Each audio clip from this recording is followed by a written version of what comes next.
Hello students, welcome you all in Tips for Biology. Today we discuss over the previous year questions. So let's begin with our questions. हमारा question है the earth summit held in Rio de Janeiro in 1992 was called. आप देख सकते हैं इसका answer page number NCERT के 267 12th में Rio de Janeiro conservation of biodiversity and sustainable utilisation for its benefit. Direct NCERT का line उठा के दे दिया है ये क्वेश्चन में, तो इसका आंसर होगा 2. चलते हैं अगली क्वेश्चन जो हमारा है 92. Colostrum, the yellowish fluid secreted by mother during the initial day of lactation, is very essential for impart immunity to newborn infant because it contain, क्या ये contain करता है, तो आपका आंसर आ जाता है इम्यूनोग्लोबुलिन ए. ये हमारे एनसीईआरटी के 12th एनसीईआरटी में दिया हुआ है, 2 चैप्टर में, एक डिजीज़ वाले में दिया है, एक रिप्रोडक्शन में दिया है. आप देख सकते हैं इसको. चलते हैं हम अगली क्वेश्चन पे. तो हमारा 93 क्वेश्चन जो होता है grass leaf curl inward during the very dry weather, select the most appropriate reason from the following. तो आप इसका भी देख सकते हैं 11th बुक के एनसीईआरटी में दिया हुआ है पेज नंबर 94 में बिलीफॉर्म का. They flaccid when water stress होता है leaf curl inward to minimise water loss. Direct NCERT का बुक है. अगर आप एनसीईआरटी पढ़ रहे हैं तो आपका हर एक कॉन्सेप्ट क्लियर हो रहा है और हर एक क्वेश्चन को आप ईजिली टैकल कर सकते हैं. इसका आंसर हमारा हो जाता है second number, flaccidity of bulliform cell. तो आइए चलते हैं हमारे नेक्स्ट क्वेश्चन की ओर. 94th, the short arm and long arm of submetacentric chromosomes are refer to as. ये भी हमारा 11th क्लास के एनसीईआरटी बुक में डायरेक्ट दिया हुआ है. आप इसके एनसीईआरटी में देख सकते हैं 11th क्लास के सेल वाले चैप्टर में. हमारा नेक्स्ट क्वेश्चन है respiratory question. R Q value of tripalmitin is. ये आप देख सकते हैं 11th के एनसीईआरटी में प्लांट फिजियोलॉजी के रिस्पायरेशन इन प्लांट वाले चैप्टर पे. पेज नंबर है 237, लास्ट ही लाइन है इसका. तो इसको कैलकुलेट करके दिखा दिया गया है ट्राइपाल्मेटिक एसिड का. तो आप देख सकते हैं कि इसका आंसर आ जाता है 0.7.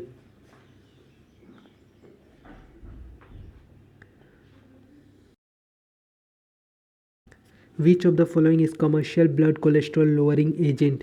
आंसर आएगा इसका सेकेंड नंबर, स्टैटिन.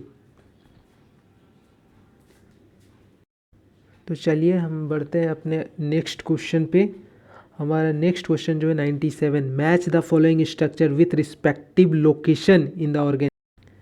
तो हमारा ए नंबर में है लिव क्रिप्ट्स ऑफ लीवर खून. ये तो हमारा स्मॉल इंटेस्टाइन से रिलेटेड है. ग्लाइसेंस कैप्सिल लीवर से हो जाता है. Islet of lungs and pancreas Werner's जो होता है ड्यूडेनम से हो जाता है. तो इसका आंसर हो जाएगा थर्ड हो जाता है. ए का 3, 2 का 4, सी का 1 एंड डी का 2. थर्ड आंसर आ जाएगा इसका answer. 98 number, which of the following is the most important cause for animal and plant being driven to extinction. तो कौन सा रीज़न है जिसके कारण एनिमल्स और प्लांट जो होता है एक्सटिंक्ट होता है. तो पहला तो आपका आंसर आ जाता है habitat loss and fragmentation. First ही में आपका answer. Second, drought and flood, economic exploitation and alien invasive. तो मोस्ट इंपॉर्टेंट आप में अप्रोप्रिएट पूछ रहा है तो यही होगा. Which part of the brain is responsible for thermoregulation. आपका आंसर आ जाता है हाइपोथैलेमस. नेक्स्ट क्वेश्चन हमारा कंसिडर्ड फॉलोइंग फीचर्स.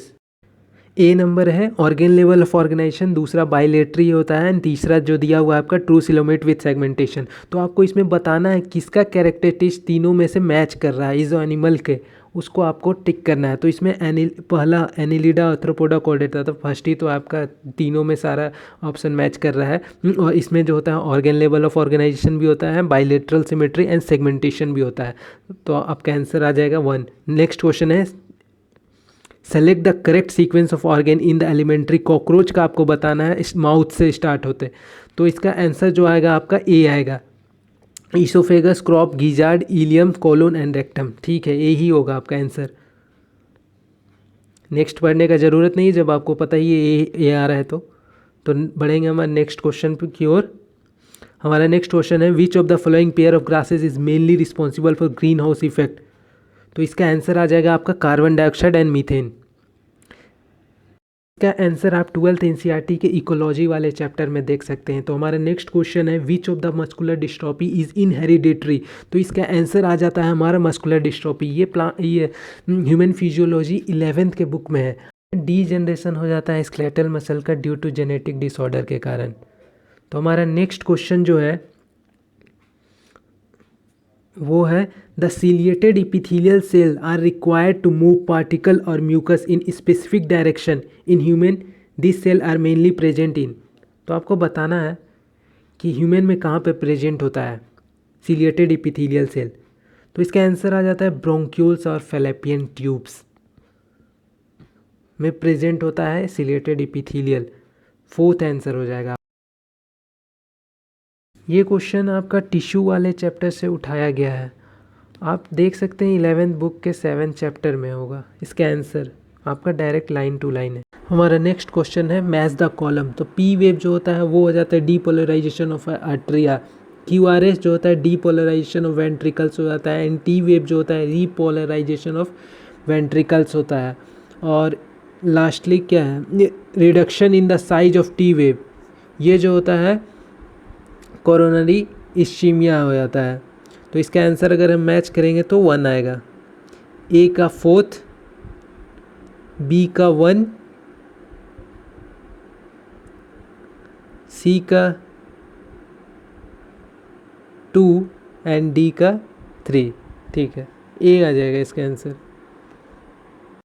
हमारा नेक्स्ट क्वेश्चन है which of the following is not पूछ रहा है in situ conservation of biodiversity. In situ या ऑन साइट भी हम इसे बोलते हैं। ये जनरली 2-3 ईयर में इस टॉपिक से बहुत ही क्वेश्चन पूछ रहा है, तो आप ध्यान देंगे जरा।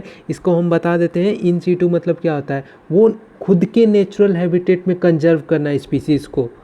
तो बायोस्फीयर रिजर्व तो होगा ही, वाइल्ड लाइफ सेंचुरी होगा ही, और एक हो गया स्केड ग्रुप, ये भी होगा। मेनली बोटेनिकल गार्डन हम कहाँ होता है, कहीं दूसरे जगह होता है या बाहर कहीं भी प्लांट को रिजर्व किया जा रहा है, तो इसका नॉट पूछ रहा है, तो इसका आंसर 3rd हो जाएगा। बोटेनिकल गार्डन आंसर आएगा। और एक सेटू होता है वहाँ से निकाल करके स्पीसीज़ को दूसरे जगह कंजर्व करना, वो होता है एक्स सीटू। इन सीटू अपना नेचुरल हैबिटेट में उसको कंजर्व करना। तो बढ़ते हैं हमारे अगली क्वेश्चन पे। अगला क्वेश्चन जो हमारा एक डाटा पे पेज्ड है, 2 से 5 साल के बच्चे के डाटा पे पेज्ड है। तो इसमें देखिए, इसमें हम ये बहुत सारा लंबा क्वेश्चन है, आप खुद से पढ़ लीजिएगा। हम इस पर डायरेक्ट पॉइंट टू पॉइंट बता रहे हैं। इसमें 2 से 5 ईयर के बच्चे का डाटा लिया गया है, जिसमें आपको बताया गया है कि 97% जो है एवरेज बच्चा का वेट जो होता है 3.3 kg जो होता है सर्वाइव कर रहा है।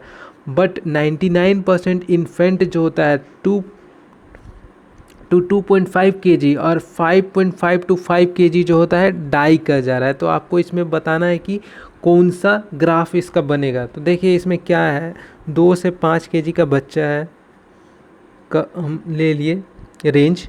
इसमें क्या है 3 to 3.3 जो है सरवाइव कर रहा है। 97% सरवाइव कर रहा है।